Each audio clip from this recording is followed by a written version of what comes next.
A petite brunette walks into her high school auditorium. Sounds like the beginning of a bad, dumb blonde joke. But sadly, this is how a nightmare begins.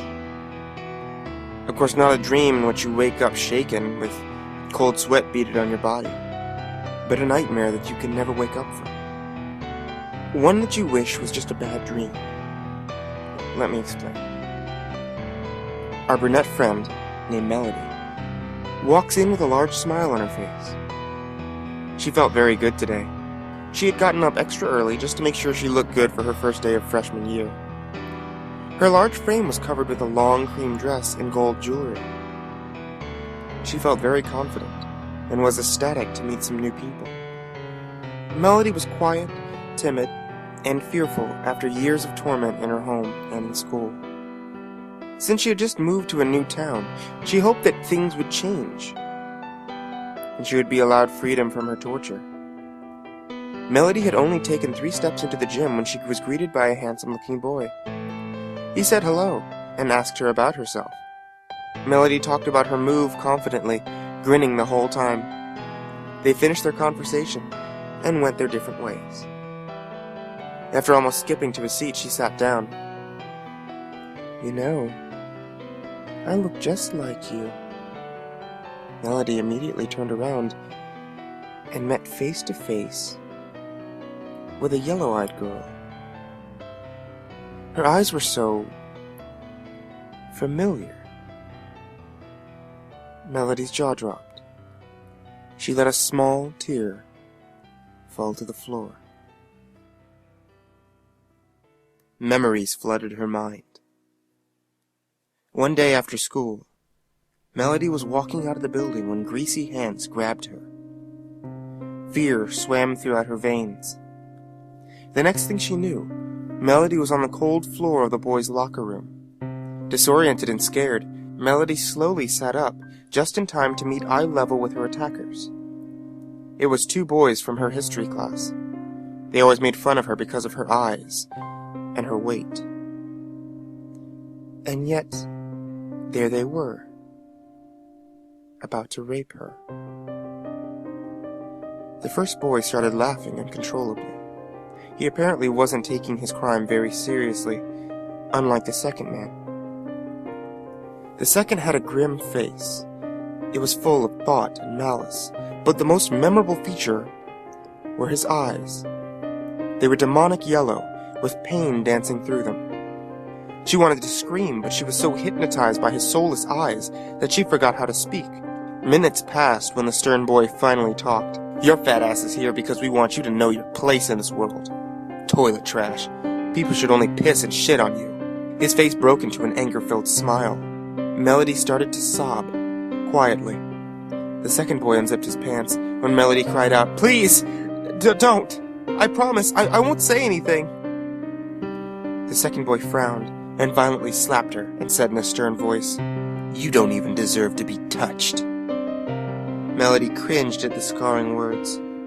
She was then beaten and cut until she passed out. The next thing she knew, Melody was in an ambulance with her mother standing next to her. "I said we look alike, don't we?" She snapped back into reality and was trying to find her almost completely destroyed confidence. Looking back at the mysterious girl, she saw what she was talking about. The woman was almost a clone. She was same to the very last detail. Melody turned her head to look a bit more when she saw it. "I'm exactly your image, huh?" There were bloody scratches all over the girl's arms. Her right eye has been sewn shut, and her right cheek was almost non-existent, showing off a large set of very animalistic-like sharp, pointed teeth. Even in the bright light of the spotlights, her eyes were almost glowing. The girl reached out for Melody, but she ran off. How the hell didn't anyone else see her? That thought raced through Melody's mind as she sped through the school's hallways. Her first instinct was to hide in the bathroom. She nearly jumped into the restroom. She hid there until the end of the day. When Melody got home, she avoided her mom and went to sleep. Her nightmares were terrible, but she knew it was better than seeing whatever the fuck that thing was. She woke up the next morning with a bad headache. Her mom made sure she got dressed and dropped her off at the school's courtyard.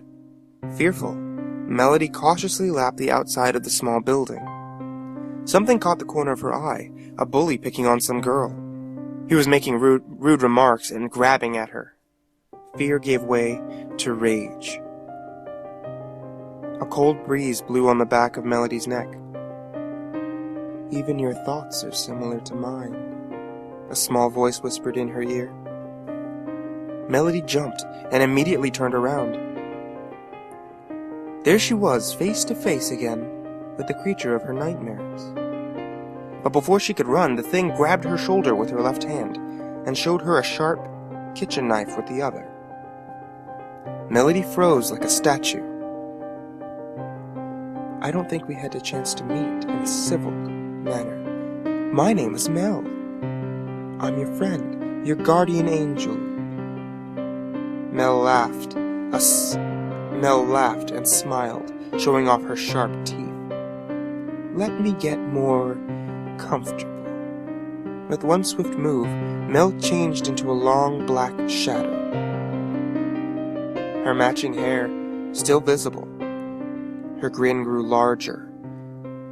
The bleached white of her ferocious teeth and the blinding yellow color of her eyes seemed to penetrate through the girl's shadow-like body. Melody could feel the knife poke through her shirt and touch her back. Mel pushed the knife a bit harder, allowing a drop of blood to seep through Mel's skin. "Let's go somewhere and hang out." Mel thrust the knife in deeper, making the gash on Melody's back bleed through her shirt. "Okay. Oh, okay." She followed the entity to an empty brick building. "I've gotten the place ready for you, baby doll." The first thing Melody noticed was the smell. It was a mix of sweat and bile. It was the kind of smell that you find in an unclean hospital room. "Close your eyes, darling, and I'll show you a surprise." Melody obeyed Mel's commands and shut her eyes. Blindly, Melody stumbled through the foul-smelling hallway. "Open up, honey." Melody opened her eyes. She wished she hadn't. The scene was gruesome. There was vomit covering the floors. A child was tied up and bruised. He couldn't have been more than 16. Is he alive? Mel looked at her, and then at the helpless child. Sadly, he is. But I guess that could just add to the fun. Mel smiled, then took the knife from Melody's back and dropped it. "I'm going to teach you some lessons, kid. Someone has to teach you, so it might as well be me." She let go of Melody's shoulder. Melody quickly went over to the boy. She knelt down and began untying him. Mel quickly grabbed her and tossed her to the other side of the room, spraying bile all over the walls. Melody screamed, shocked and in pain. "You're more ignorant than I thought. Good thing I was here. You might have done something dangerously stupid." Mel walked over to her and forced the knife into Melody's hands. "I can't hurt him." Melody tried to throw the knife, but Mel held it in firmly in her palm. "You don't get it, do you? This is why we're put on this earth. This is the reason why we are here. Do you see how much pain he's in? You put him in pain, you bitch!" Mel slapped Melody and wrapped her hands around her face. Her nails cut into Melody's cheeks, making Melody tear up. "He was abused by his family, forced to grow up. I didn't do anything but show you what was coming to him. Be his angel and save him." Melody looked at the poor boy. That's when it happened. Something in her mind snapped. The last bit of her conscience. last drop of humanity melted away with any sense of control. Mel let go of her face and calmly rubbed her head. It was the way a mother would do to comfort her baby. Now go. Do what's best for him. End his pain. Melody stood up, and Mel handed her the knife. Mel smiled at her, and for the first time, Melody smiled back. She knew it was for the best. Melody went over to the boy and knelt to his level. Honey, it's going to be okay. I'm your guardian angel. In one swift movement, Melody ripped his jugular vein with the sharp tip of the knife. Blood sprayed everywhere, but Melody didn't even blink.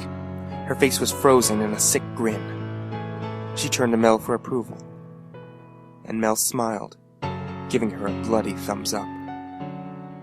Mel and Melody walked home hand in hand. They both skipped up the steps to Melody's house. "Mom, I'm home," Melody exclaimed in a cheerful voice. Her mother, pleased to hear her, but worried why she came home at 2 o'clock in the afternoon, walked to the front room to see her. But the little girl she once knew and came to greet was missing, gone from existence, and was replaced with a psychotic mercy killer.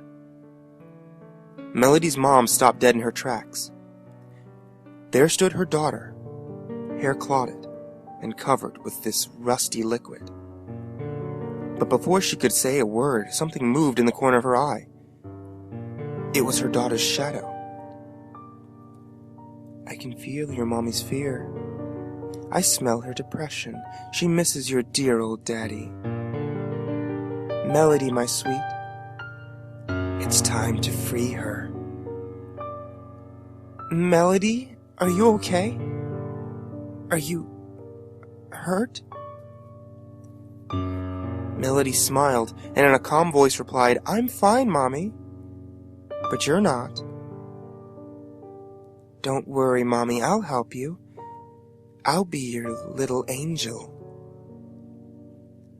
Then the blade sparkled, and that was the last thing she saw before she was gutted. But Mommy could swear, in her last moment, she saw her shadow take the knife. Mel helped me today. She made me look pretty. She burned my right cheek off. It hurt a bit, but Mommy's leftover cocaine helped made it feel numb. She also told me to sew my right eye, because when I was making my cheek pretty, I burned it really bad. She helped me sharpen my teeth. We used my nail file, and I have to say it looks really cool. I look just like her. I was so excited about today that I stayed up all night. I couldn't wait to help all my new friends at school, but I was worried that they would make fun of me because when I helped Mommy, she scratched up my arms. Mel said I looked too pretty to be made fun of. I don't know what I did without her. We're going to take Daddy's old shotgun and save everyone today. Sometimes I miss him, but Mel says he's happy now. She knows a lot. Mel and I are going to help everyone, one person at a time. And you know, you might be next.